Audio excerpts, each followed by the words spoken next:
ভিভেটের যে দুইটা ক্যাপাসিটরের যে লাইন গেছে না ফোটা ফোটা, এইখান থেকে এইখানে জাস্ট একটা জাম্পার করে দিব।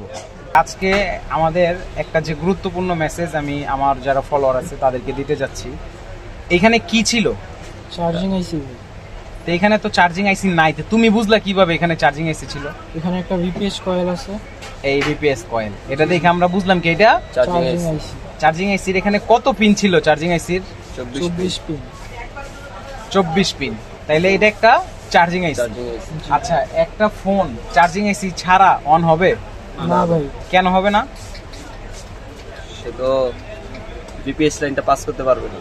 কারণ চার্জিং আইসি কি করে, এই যে 3.7 থেকে 4.2 এবিপিএস কয়েল দিয়ে কি আউটপুট করে। জি, আউটপুট। এখন চার্জিং আইসি নাই, আর 3.7 থেকে 4.2 যদি আউটপুট না হয়, পাওয়ার আইসি থেকে ভোল্টেজ যাইবো?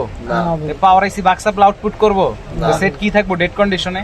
জি। এখন এই যে এইখানে যে চার্জিং আইসিটা যে রিমুভ, এটা কি রিমুভই ছিল না আমি ইচ্ছাকৃতভাবে রিমুভ করছি? ইচ্ছাকৃতভাবে রিমুভ করছেন ভাই। কেন? আমি ভিডিওটা করার জন্য, জি। মানুষকে একটা মেসেজ দেওয়ার জন্য, যারা মোবাইল সার্ভিসিং সেক্টরে নতুন আছে তাদেরকে মেসেজটা পৌঁছানোর জন্য আমি কি করছি, ইচ্ছাকৃতভাবে চার্জিং আইসি এখান থেকে রিমুভ করছি।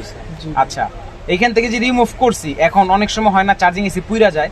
জি জি। জোরে কন, তো অনেক শুনবো না। জি। পুইরা যায় না? জি ভাই। অনেক সময় চার্জিং এসি নষ্ট হয়ে যায়, আউটপুট ভোল্টেজ। আমরা চার্জিং এসি ভালো না খারাপ কখন বুঝি? যখন দেখি সেক্টরে কোনো শর্ট নাই কিন্তু সে বিপিএস আউটপুট করতেছে না, তখন বুঝি কি চার্জিং এসিটা নষ্ট বা খারাপ। আবার অনেক সময় পুইরা যায়, তখন আমার কাছে এইটা ভিডিওটা আমি এই কারণে ধারণ করলাম, আমি ধৈর্য নিতেছি আপনাদের বোঝানোর জন্য বলছি। আমি চার্জিং এসি ইচ্ছাকৃতভাবে রিমুভ করছি, ভালো ছিল। এখন এই চার্জিং আইসিটা ধরেন পুইরা গেছে বা আউটপুট ভোল্টেজ করতেছে না বা নষ্ট, এখন ইনস্ট্যান্ট আমার কাছে এর আদার্স পরিবর্তে কোনো চার্জিং আইসি নাই। এখন আমি এই ফোনটারে, কাস্টমারেরও ইমার্জেন্সি দরকার, ডকুমেন্টস আছে, কাস্টমার অনেক সময় বলে না যে ভাই ফোনটা আমার দিয়ে দেন, আপনি চার্জিং এসিটা ম্যানেজ করতে পারলে আমি আবার কালকে ফোনটা নিয়ে বিকেলে আসবো। সব কাস্টমার কি ফোন রেখে যেতে চায়? না ভাই। তাদের জন্য একটা মেসেজ, যে যারা নতুন টেকনিশিয়ান আছেন, যারা সিনিয়র, এটা তাদের কাছে হয়তো ভিডিওটা দেখলে তাদের মূল্যবান সময় নষ্ট হবে। তো যারা মোবাইল সেক্টরে নতুন আছেন তাদের জন্য হয়তো এটা বিশাল একটা কিছু পাওয়া। তো চার্জিং এসিটা নাই। এখন চার্জিং এসির কাজ হচ্ছে 3.7 থেকে 4.2 ভোল্টেজ আউটপুট করা। আচ্ছা, আমি একটু সহজ করে বুঝাইতাম করে। এটা কি? Samsung A03s charger data. তার মানে কি এটা চার্জিং আইসি নাকি? এটা কি আইসি? চার্জিং আইসি। আচ্ছা, এই যে বিপিএস কয়েল, জি। আর এখানে কি লেখছে দেখো তো?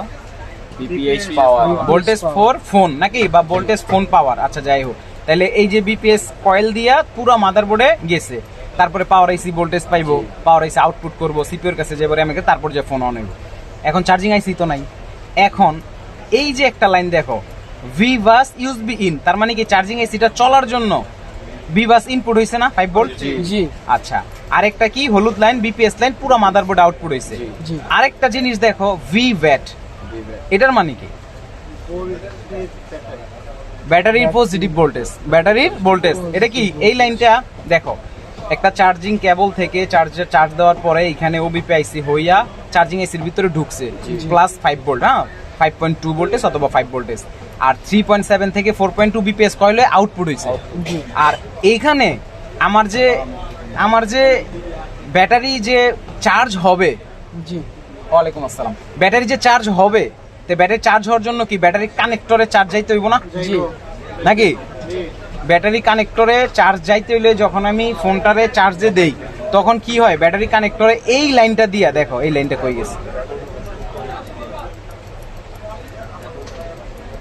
কই গেছে? ব্যাটারি কানেক্টরে। কানেক্টরে গেছে। যখন এই ব্যাটারি কানেক্টরে এইখানে লাইনটা আসে, আর যখন আমি ব্যাটারিটা এখানে কানেক্ট করি, তখন কি হয়, ফোনটা চালু হয় বা চার্জ হয়। চার্জ। আচ্ছা, এখন তো চার্জিং আইসি নাই, তাহলে এইখানে কি আর ভোল্টেজটা যাবে? না ভাই। যাবে না। আবার যখন ফোন আমি ব্যাটারি দিয়ে চালাই, তখন কি ওই ব্যাটারি কানেক্টরের যে ভিভেট লাইনটা আছে, এইটা এইখান থেকে যায়া আইসির ভিতরে যায়, তারপরে বিপিএস হয়ে পুরো মাদারবোর্ডে যায়। আচ্ছা, এখন যেহেতু চার্জিং আইসি নাই, এখন আমি কি করব, এই ভিভেটের যে দুইটা ক্যাপাসিটরের যে লাইন গেছে না ফোটা ফোটা, এইখান থেকে এইখানে জাস্ট একটা জাম্পার করে দিব। জাম্পার করে দিলে কি হবে, যখন ব্যাটারি ভোল্টেজ থাকে কত, 3.7 থেকে 4.2, আর বিপিএস এর ভোল্টেজ কত, 3.7 থেকে 4.2। আচ্ছা, তাহলে এইখান থেকে যদি আমি এইখানে একটা জাম্পার কইরা দেই, তাহলে কি বিপিএস পাইবো, ফোন অন হয়ে যাবো নাকি?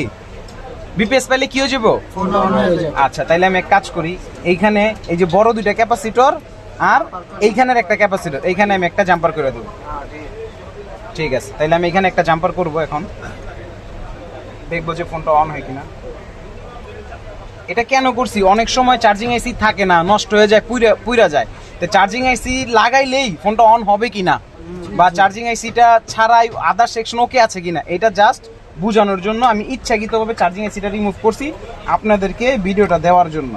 আচ্ছা, আমি আবার একটু দেখে নিই কোন জায়গাতে কোন জায়গায়। এই বাম পাশের এই দুই গোড়ায় আর ডান পাশের উপরেরটায় নাকি?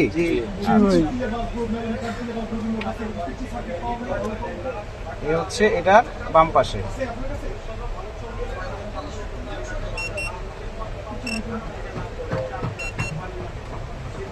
লাগছে না? আর ওইটার ডান পাশে।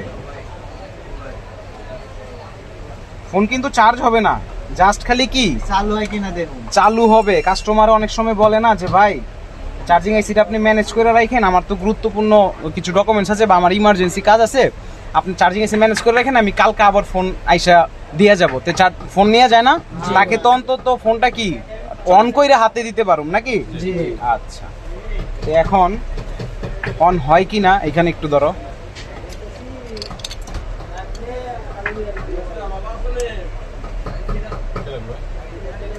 বিসমিল্লাহ।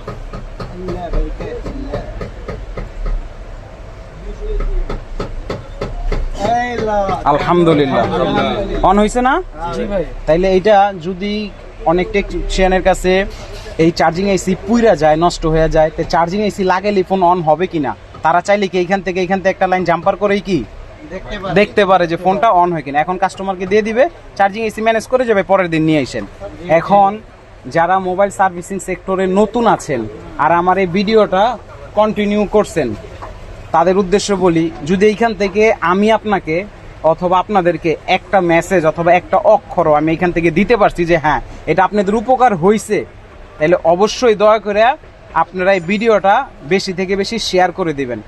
এই পরিমাণে শেয়ার করবেন যাতে বাংলাদেশের যত নতুন টেকনিশিয়ান আছে প্রত্যেকের কাছে যাতে এই মেসেজটা পৌঁছায়, তারা যাতে ইনস্ট্যান্ট আইসিটা না থাকলেও কিভাবে বাইপাস করে কাস্টমারের হাতে দিয়ে পরবর্তীতে আইসি ম্যানেজ করে দিতে পারে। অবশ্যই আমি আবারও বলতেছি, ভিডিওটা শেয়ার করে দিবেন। তা আজকের ভিডিও এতটুকুই, সবাই ভালো থাকবেন, সুস্থ থাকবেন। আসসালামু আলাইকুম ওয়া রাহমাতুল্লাহি ওয়া বারাকাতুহু।